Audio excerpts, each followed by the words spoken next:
আত্মপ্রকাশ ঘটতে যাচ্ছে জাতীয় যুব শক্তির। জাতীয় নাগরিক পার্টি এনসিপির যুব সংগঠন হচ্ছে জাতীয় যুব শক্তি, যেটির আত্মপ্রকাশ ঘটতে যাচ্ছে আজ। জানা গেছে এখানে মূল ফোকাসে থাকবে বেসরকারি খাত ও বেসরকারি বিশ্ববিদ্যালয়ের ব্যক্তিত্বরা। আমরা দেখছি ইতিমধ্যেই ঢাকার বাইরে বিভিন্ন জেলা থেকে নেতাকর্মীরা ধীরে ধীরে এসে জমায়েত হচ্ছেন এখানে।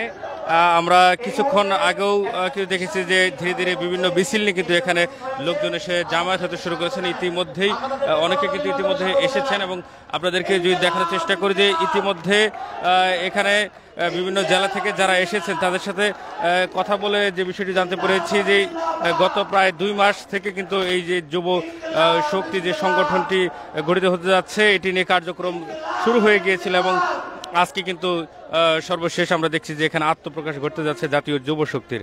বাংলাদেশের সামনে যে সুযোগ রয়েছে অর্থাৎ জাতীয় যুব শক্তির আত্মপ্রকাশকে সামনে রেখে গত মঙ্গলবার রাজধানীর বাংলা মোটরে একটি সংবাদ সম্মেলন করে তারা যেটি জানিয়েছেন যে বাংলাদেশের সামনে যে সুযোগ রয়েছে তা প্রতিটি দেশের ক্ষেত্রে 100 থেকে 200 বছর পরে আসতে পারে। এখন বাংলাদেশের তরুণরা প্রায় 40% উপরে। দেশের চাকা যদি ঘোরাতে হয় তবে এই তরুণদের ছাড়া কোনো উপায় নেই। এই শক্তিকে কাজে লাগানোর জন্যই মূলত আত্মপ্রকাশ ঘটতে যাচ্ছে জাতীয় যুব শক্তির। যুব শক্তির যে আজকে যে কমিটিতে হবে সেই কমিটির একটি খসড়া কিন্তু ইতিমধ্যে জানা গিয়েছে। সেটিতে জানানো হয়েছে নারীদের অংশগ্রহণ থাকবে এখানে, বৌদ্ধ, খ্রিস্টান ও হিন্দুদের অংশগ্রহণ কিন্তু থাকবে এই যুব শক্তির যে নতুন সংগঠনটি গঠিত হতে যাচ্ছে সেখানটা। এবং আমরা দেখছি যে বিভিন্ন জেলা থেকে এখানে এসেছেন লোকজন এবং তারা কিন্তু জমায়েত হচ্ছেন ধীরে ধীরে এই যুব শক্তির আত্মপ্রকাশ অনুষ্ঠানে।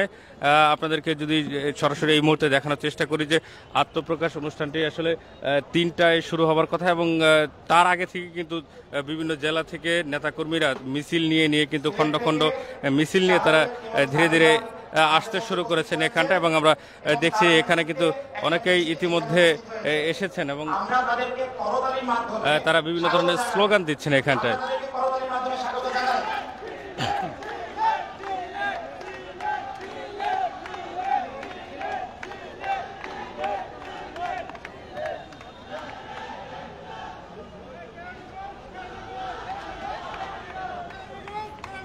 আমরা দেখছি যে বিভিন্ন জায়গা থেকে ছোট ছোট মিছিল নিয়ে এখানে এসে জমায়েত হচ্ছেন নেতাকর্মীরা।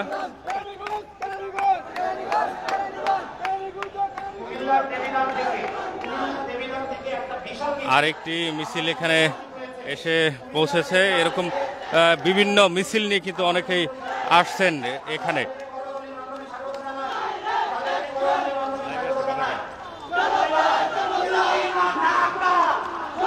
রাজধানীর বাইরে বিভিন্ন জায়গা থেকে এখানে নেতাকর্মী এসেছেন। কত দূর থেকে এসেছেন? কুড়িগ্রাম থেকে আমি এসেছি এখানে।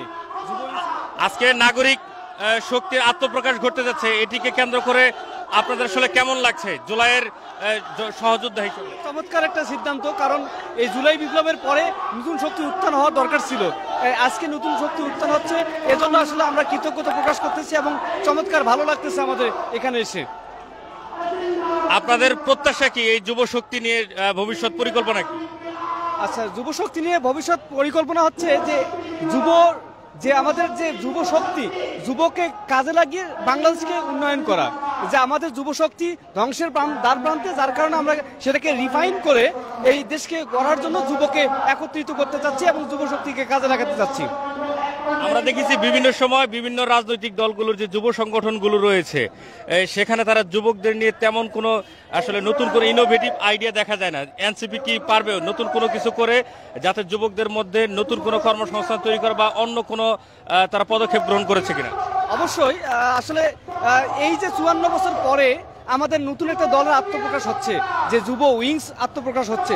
আমরা আশাবাদী এই যুব উইংসটাকে কাজে লাগিয়ে অন্যান্য যে লেজুভিত্তিক রাজনীতি আছে সেগুলোকে দূরে সরিয়ে দিয়ে যুবকে কাজে লাগিয়ে দেশের উন্নয়ন এবং দেশের যুব শক্তিকে কাজে লাগিয়ে দেশের উন্নয়ন করার ব্যাপারে আমরা খুব আশাবাদী। মূলত আমরা যেমনটি শুনছিলাম তারা বলছেন যে যুবকদের নিয়ে ইতিপূর্বে আসলে যে সংগঠনগুলো রয়েছিল তার থেকে একটু খানিকটা ব্যতিক্রম ভাবে এই এনসিপির যে যুব শক্তি, যুবকদের নিয়ে যে সংগঠনটি হতে যাচ্ছে, এটি একটু ব্যতিক্রম ধরনের হবে। তারা যুবকদের নিয়ে বিভিন্ন ধরনের কাজ করতে কিন্তু ব্যাপক আগ্রহ প্রকাশ করেছেন এবং সেই ক্ষেত্র থেকে আমরা দেখছি যে এখানে আজকে যুব শক্তির যে আত্মপ্রকাশ, সেই আত্মপ্রকাশ অনুষ্ঠানে দেশের বিভিন্ন জায়গা থেকে অনেকেই কিন্তু এসে এখানে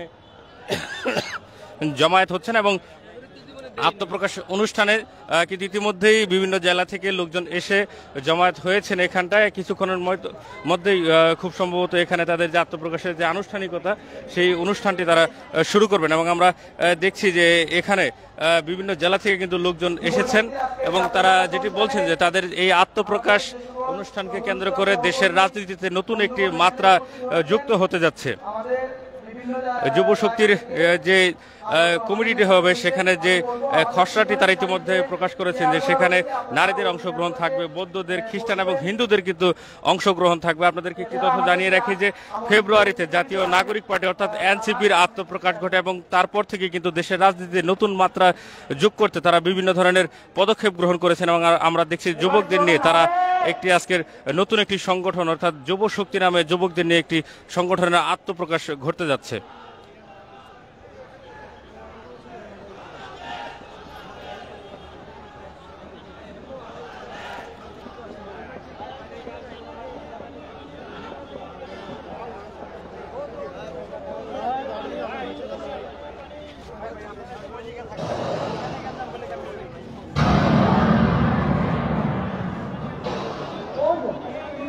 আমরা দেখছি যে বিভিন্ন জায়গা থেকে কিন্তু আত্মপ্রকাশ অনুষ্ঠানে নেতাকর্মীরা এসে জমায়েত হচ্ছেন।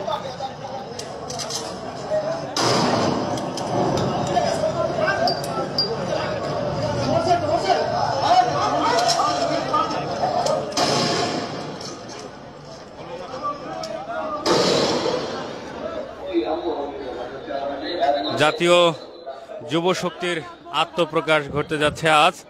বিভিন্ন নেতাকর্মীরা বিভিন্ন জায়গা থেকে এসে জমায়েত হচ্ছেন এই জামায়াত স্থলে। জুলাইয়ের যোদ্ধাদের যে প্রধান কার্যালয় রয়েছে আপনার ফাহাদ এভিনিউ, সেখানটায় কিন্তু আমরা দেখছি যে বিভিন্ন জেলা থেকে লোকজন এসে এখানে জমায়েত হচ্ছেন।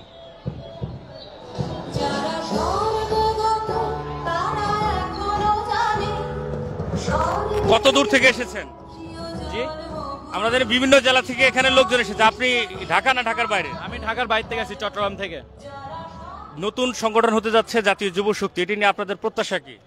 বাংলাদেশে আসলে একটা যুব সমাজ এমন ভাবে তৈরি করা দরকার যে যুব সমাজের কাজ হবে দেশের পলিসি মেকিং করা, দেশটাকে এগিয়ে নিয়ে যাওয়া, দেশের একটা শিক্ষিত যুব সমাজ তৈরি করা এবং বেকারত্ব দূর করা।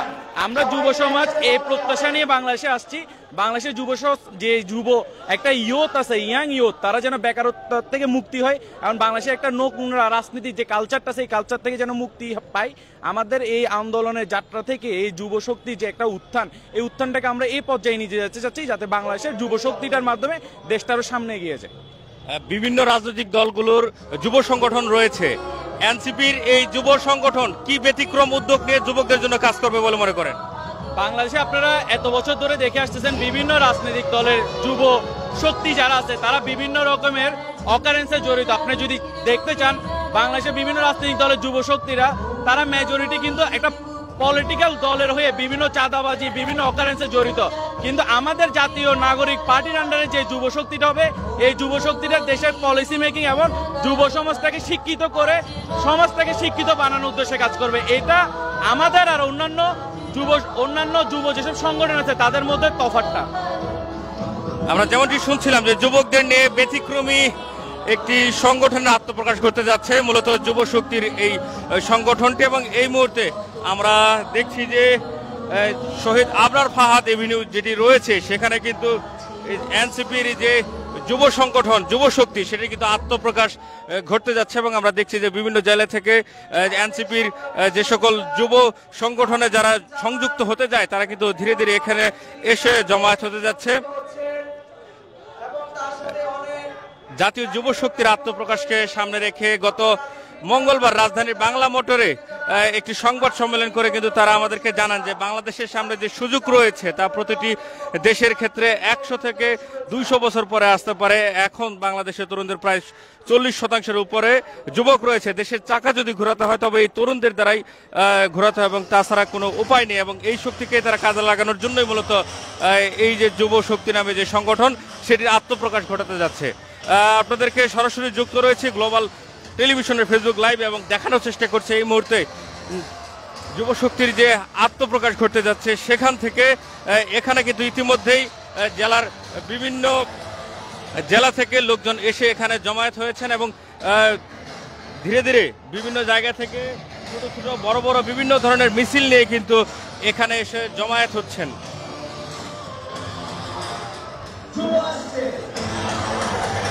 এনসিপির যুবদের যে সংগঠন যুব শক্তি সেটির আজকে আত্মপ্রকাশ ঘটতে যাচ্ছে। শহীদ আবরার ফাহাদ এভিনিউ থেকে সর্বশেষ পরিস্থিতি আপনাদেরকে দেখানোর চেষ্টা করছিলাম।